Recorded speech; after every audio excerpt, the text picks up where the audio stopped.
জানালার পাশে দাঁড়িয়ে ওরা দুজন, যেন সব কথা আজ নীরবতায় বলে যাবে।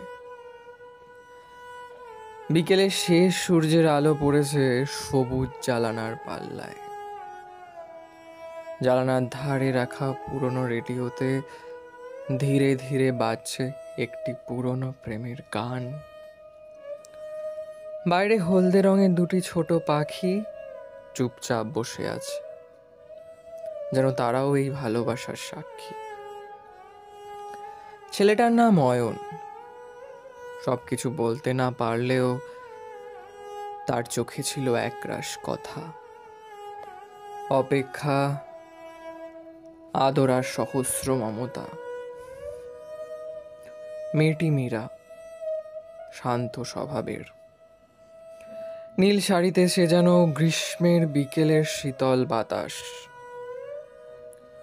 অয়ন সব সময় জানতো মীরা তার জন্যই, কিন্তু আজ সে বলতে চাইছে এমন কিছু যা এতদিন বুকের মধ্যে আটকে ছিল। মীরা ধীরে ধীরে বলে উঠল, তুমি এত চুপচাপ কেন? অয়ন একটু হাসল। ভয় পাই যদি তুমি মন খারাপ করে বসো।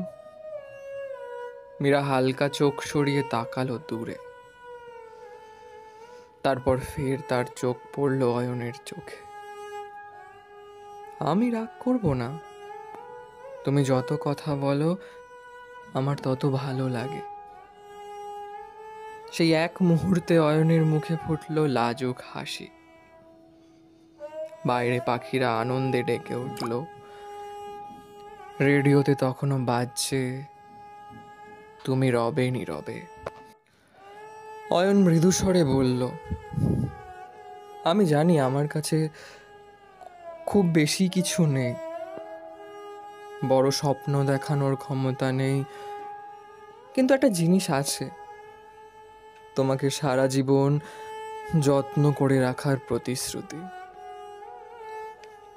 মীরার চোখ ভেসে উঠল অদৃশ্য স্নেহে। সে কিছুই বলল না, শুধু আলতো করে মাথা নাড়ল। জানালার ধারের নীরবতা, ভেতর সেই সম্মতি যেন কোনো কাগজে লেখা প্রতিজ্ঞার চেয়েও গভীর হয়ে রইল। সেদিন কোনো আমি তোমায় ভালোবাসি বলা হয়নি, তবু সেদিনই হয়তো ওরা দুজন বুঝে গেল ভালোবাসা শব্দে নয়, চোখে চোখ রেখে চুপচাপ থেকেও পূর্ণ করা যায়। এভাবেই জানালার প্রান্তে পাখির ডাকে আর রেডিওর গানে এক নীরব প্রেম চুপচাপ নিজের আয়ু খুঁজে নিল।